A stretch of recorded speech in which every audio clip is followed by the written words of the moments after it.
বলছে বাপের জিনিস নিয়ে নিবে। 600 বছর আগের মসজিদ, 1200 বছর আগের মসজিদ, আমার বাপ দাদুদের তৈরি করা মসজিদ। এই মসজিদ নিজের জান থাকতে কারো হাতে তুলে দিতে চায় না, চায় না, চায় না। আমার বাপ যেখানে সাহিত্য আছে, আমার দাদু যেখানে সাহিত্যে আছে, এই সরকার চক্রান্ত করে ওই কবরস্থানের মধ্যে এই গাড়ির চাকা, টোটোর চাকা আর পানের পিঠ ফেলতে চাইছে। সাবধান। আরে ওয়াকাফের জন্য একটা আদালত আছে, কোর্ট আছে, উকিল আছে, নির্দিষ্ট পদ্ধতিতে ওয়াকাফ আইন চলে।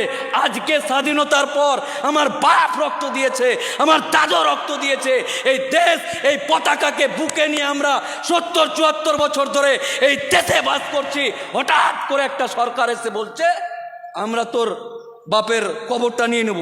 জিসিবি দিয়ে খুঁড়ে আমার বাপের কবরকে শিকল দিয়ে আমার সামনে টেনে নিয়ে যেতে চাইছে।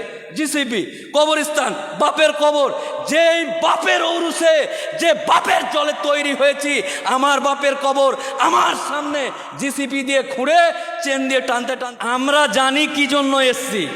শ্যামল বাবু বা আমার অমুসলিম ভাইয়েরা জানে না যে আমরা এসছি কি জন্য। ওরা ভাবছে মোদি যেটা করেছে ওইটা ভালো করেছে। আপনাকে ক্লিয়ার করে দিই শ্যামল বাবু, দীপঙ্কর বাবু, আপনাকে ক্লিয়ার করে দিই, মুসলিম সম্প্রদায়ের মানুষ আপনার লগ্ন দেখে, ডেট দেখে, সিঁদুর পরিয়ে যে মেয়েটাকে বিয়ে করেছেন, আমরা ওই বউটাকে কেড়ে নেওয়ার আন্দোলন করছি না। আমি যাকে মোহর দিয়ে, মৌলভী সাহেব দিয়ে বিয়ে করেছি, এই সরকার বলছে উকিল সাহেব আপনার বউকে আমার ভালো লেগেছে, আই লাভ ইউ, আপনার বউ হামকো দে দো। ঠিক তেমনি আমার বাপের, আমার পূর্বপুরুষের দেওয়া জমিতে ওয়াকফ সম্পত্তিকে বলছে এই জমিগুলো আমাদেরকে দে। একটা উদাহরণ বলি, এই নতুন আইনে কি আনতে চাইছে, একটা 10,000 গ্রামের মুসলমান, 10 বিঘা কবরস্থান আছে, 10,000 মুসলমান, এদের যেটা বক্তব্য 10,000 মানুষ বছরে ওই গ্রামের মানুষ মরে 10টা বা 15টা, 10 বিঘা কবরস্থান রাখার কি দরকার আছে? মুসলমান সমাজ, আমার বাপ দাদুরা নবাবের ছেড়ে যাওয়া বংশধর, কবরস্থান নিব। চাচাজি আপনার জমি অনেক আছে, আমাদের এলাকায় কবরস্থান, যে কবরটাতে মাটি দিই জল উঠে যায়, আল্লাহ আপনাকে সম্পত্তি দিয়েছে, কবরস্থানের জন্য জমি দেন। বলল ঠিক আছে, যা নিয়ে নে। তো আমরা নবাবের ছেড়ে যাওয়া বংশধর কৃপণতা না করে কবরস্থান করেছি 10 বিঘার, মাজার করেছি 100 বিঘার, মসজিদ করেছি 600 বিঘার। এই সম্পত্তিগুলোতে এই আইনে বলছে একটা গ্রামে 10,000 লোক, 10টা 20টা মরে, ফালতু ফালতু দামি জায়গাগুলো কবরস্থান করে রেখে দিয়েছে। আপনারা যেহেতু এক গ্রামে 10,000 মরে 4-5 জন বা 10 জন, 4 কাঠা ঘেরে নেন, আর বাকিটা সরকার নিয়ে ওখানে টোটো স্ট্যান্ড, গাড়ির বাস স্ট্যান্ড আর টোটো ভুটভুটি আর পানের দোকান খুলবে। আমার বাপ যেখানে সাহিত্য আছে, আমার দাদু যেখানে সাহিত্যে আছে, এই সরকার চক্রান্ত করে ওই কবরস্থানের মধ্যে এই গাড়ির চাকা, টোটোর চাকা আর পানের পিঠ ফেলতে চাইছে। সাবধান। আজকেই দ্বন্দ্ব ভুলে ওয়াকফ সম্পত্তি, এটা আমার বাপ তাদের মাথার ঘাম পায়ে ফেলে, যেমন আমরা কারো বউয়ের দিকে নয়, আমরা নিজের স্ত্রীকে বাঁচানোর জন্য, নিজের সম্পত্তি বাঁচানোর জন্য এই আন্দোলন করছি। আমার অমুসলিম ভাই সহ ভারতবর্ষের সমস্ত জনসাধারণ তারা যেন আমাদেরকে ভুল না বুঝে।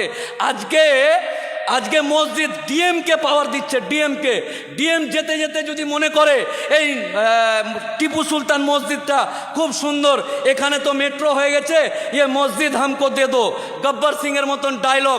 মোদির লোক, এই সরকার বলতে চাইছে এ কালিয়া এ হাত মুঝে দে দে। ঠিক তেমনি ডিএম যদি মনে করে এই মসজিদকে তুলে দিয়ে এখানে বাস স্ট্যান্ড করব, তাহলে ডিএম তাদেরকে বলবে কাগজ দেখা। 600 বছর আগের মসজিদ, 1200 বছর আগের মসজিদ, আমার বাপ দাদুদের তৈরি করা মসজিদ। এই মসজিদ নিজের জান থাকতে কারো হাতে তুলে দিতে চায় না, চায় না, চায় না। প্রত্যেকটা মুসলিম সম্প্রদায়ের ধর্মাবলম্বী মানুষদেরকে বলছি, আপনাদেরকে বলছি, যেমন শ্যামলবাবু না জেনেই ওয়াকাফ মানে বাপের সম্পত্তি মনে করছে, মোদি দিচ্ছে ভালো কথা, এই মুসলমানদের কাছে এত কেন থাকবে, আমরা নিয়ে নিব, মনে হচ্ছে বাপের জিনিস নিয়ে নিবে। ঠিক তেমনই আপনাদেরকে আমি মোফাক্কেরুল ইসলাম অনুরোধ করে বলছি, আপনারাও গিয়ে ওয়াকাফ কি মসজিদের জমি, ওয়াকাফ কি কবরস্থান, আরে ওয়াকাফের জন্য একটা আদালত আছে, কোর্ট আছে, উকিল আছে, নির্দিষ্ট পদ্ধতিতে ওয়াকাফ আইন চলে। আজকে স্বাধীনতার পর আমার বাপ রক্ত দিয়েছে, আমার দাদা রক্ত দিয়েছে, এই দেশ, এই পতাকাকে বুকে নিয়ে আমরা ৭০-৭৪ বছর ধরে এই দেশে বাস করছি। হঠাৎ করে একটা সরকার এসে বলছে আমরা তোর বাপের কবরটা নিয়ে নেব, জিসিবি দিয়ে খুঁড়ে আমার বাপের কবরকে শিকল দিয়ে আমার সামনে টেনে নিয়ে যেতে চাইছে। জিসিবি, কবরস্থান, বাপের কবর, যেই বাপের ঔরসে, যে বাপের জলে তৈরি হয়েছি, আমার বাপের কবর আমার সামনে জিসিবি দিয়ে খুঁড়ে চেন দিয়ে টানতে টানতে নিয়ে যাচ্ছে। তাই ব্রাদার ইসলাম, এই মহা সমাবেশে আপনাদেরকে একটাই কথা বলছি, আপনারা নিজেই আগে জানুন ওয়াকাফ কি, কেন, কার, কিভাবে এসছে আর কি করতে চাইছে। কারণ আমার চাস্তো ভাইকে জিজ্ঞাসা করছে শ্যামলবাবুর ছেলে দীপঙ্কর, কলকাতায় কি হয়েছিল রে, ওয়াকাফ ওয়াকাফ ওয়াকাফ, হ্যাঁ আমিও জানি না, তাহলে নিজেও জানে না, ওও জানে না, ভুল বার্তা যাবে। তাই আমরা আগে জানবো ওয়াকাফ কি জিনিস। আগামী দিন যে কোনো রাজনৈতিক দ্বন্দ্ব ভুলে গিয়ে তৃণমূল করা মুসলমান, কংগ্রেস করা মুসলমান, আইএসএফ করা মুসলমান, পয়সার লোভে বিজেপি করা মুসলমান, সবাইকে রাজনৈতিক চাদর খুলে দিয়ে ওয়াকাফের কথা হবে। তৃণমূল থাক, কংগ্রেস থাক, সিপিএম থাক, আইএসএফ থাক, চল বাপের কবর বাঁচাতে হবে। নারায়ে তাকবীর, নারায়ে তাকবীর। আপনারা সকলেই আগামী দিন রাজনৈতিক দ্বন্দ্ব হবে কিসের জন্য? আমার এলাকার রাস্তা হয়নি, স্কুল নাই, এগুলো যেখানে কোরআনের কথা হবে, আল্লাহর কথা হবে, জাত, কম, ধর্ম, ভাই, মুসলমানের কথা হবে। কোনো রাজনৈতিক দ্বন্দ্ব ভুলে গিয়ে আমার যে সমস্ত দায়িত্বশীল ব্যক্তিরা আছে, যেখানে ডাকবে আপনারা উপস্থিত হবেন ইনশাআল্লাহ। কোনো কাহিনী চলবে না, কোনো কাহিনী চলবে না, এক কথায় লাভবাহিক বলে উপস্থিত হতে হবে। সবাইকে আমার ভালোবাসা, শুভেচ্ছা জানিয়ে মহান আল্লাহ তাআলা এই মানুষদের উপর, এই মুসলিম সমাজের উপর যেন আমাদের ভুলের কারণে রহমত না উঠে নেয়, মহান আল্লাহর দরবারে এই আরজি রেখে প্রত্যেকের সুস্বাস্থ্য কামনা করে আমি আমার বক্তব্য শেষ করছি। আসসালামু আলাইকুম ওয়া রাহমাতুল্লাহি ওয়া বারাকাতুহু। শুকরিয়া। আমাদের